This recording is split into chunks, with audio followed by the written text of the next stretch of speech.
Abasakhulayo bebandla leZANU-PF lamuhla bafolile koBulawayo besuka eStanley Square eMakhokhoba besiya egcekeni lezimota elekhansili yaleli dolobho belungiselela umkhosi wokujabulela ilanga lokuzalwa likaMongameli Robert Mugabe oqoqwa yinhlanganiso ye21st Movement ozakwenzelwa eRabs eMatobo ngoMgqibelo.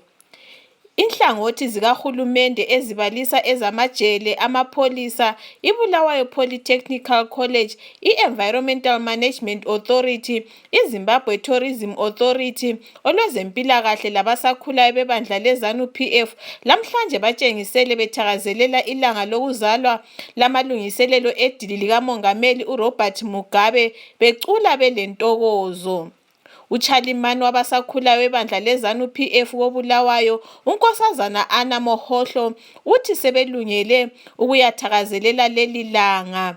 Ethi ababuyeli emuva ngamalungiselelo kunje sebelamabhasi afika 100 okuthwala abasakhulayo kulabanye abasakhulayo abazimiseleyo ukuhamba ngenyawo besiya eMatopo emkhosini lo.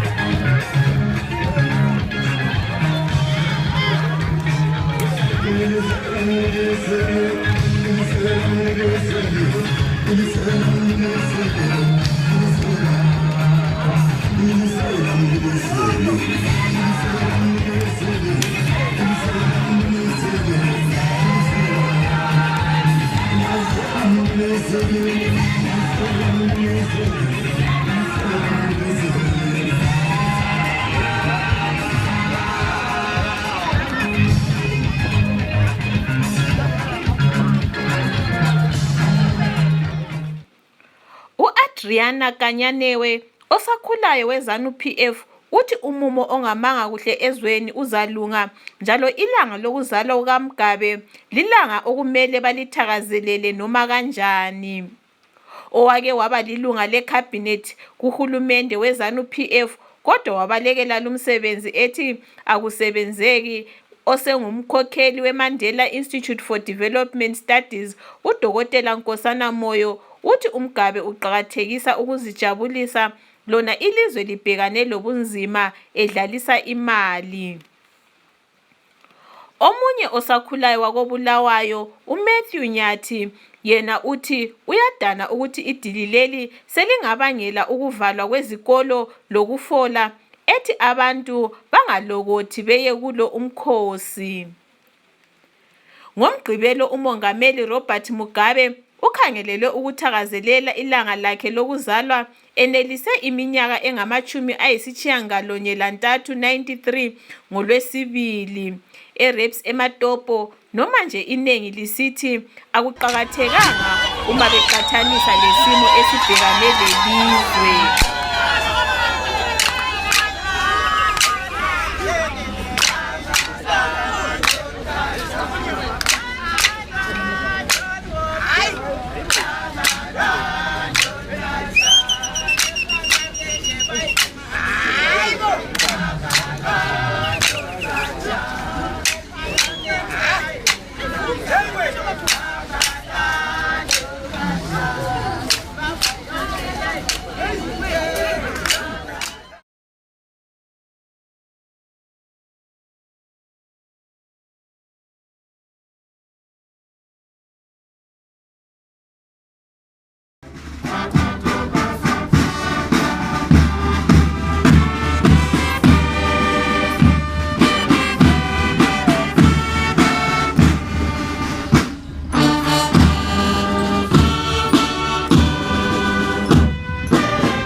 umongameli lwe-birthday bash.